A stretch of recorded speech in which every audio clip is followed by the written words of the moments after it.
Bienvenue!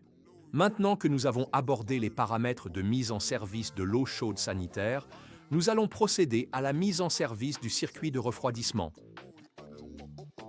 Le sous-menu suivant est celui des réglages pour le mode refroidissement.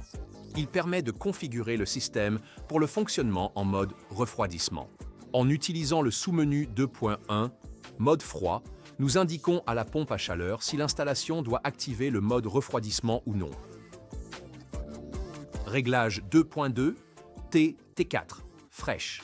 C. Ce réglage détermine la fréquence de mise à jour de la courbe climatique en mode refroidissement. La courbe sera mise à jour en fonction de la température extérieure actuelle.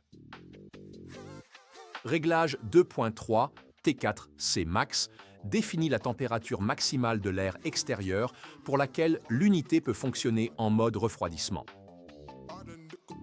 Réglage 2.4 T4 C MIN, il définit la température minimale cette fois de l'air extérieur pour laquelle l'unité peut fonctionner en mode refroidissement.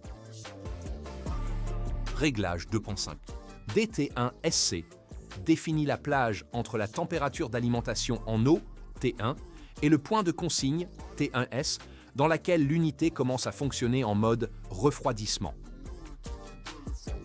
Réglage 2.6 DTSC définit la plage entre la température de l'air ambiant, TA, et le point de consigne, TS, dans laquelle l'unité commence à fonctionner en mode refroidissement.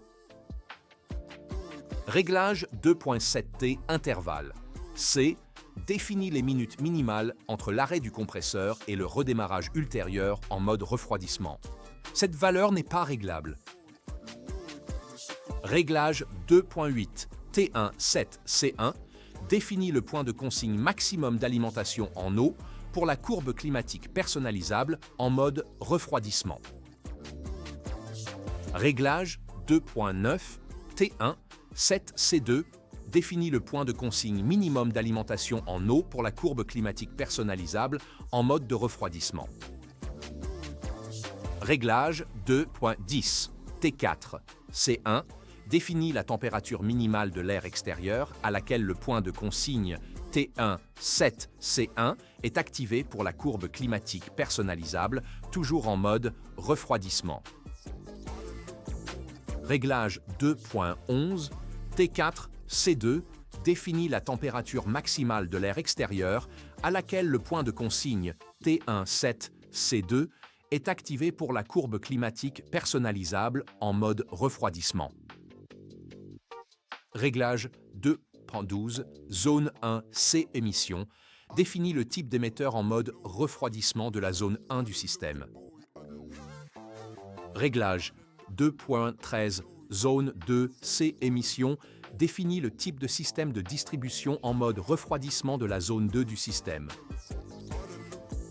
Voilà pour les paramètres du circuit de refroidissement. Dans la prochaine vidéo, nous verrons les paramètres de mise en service pour un circuit de chauffage dans le système. Rendez-vous dans la prochaine vidéo!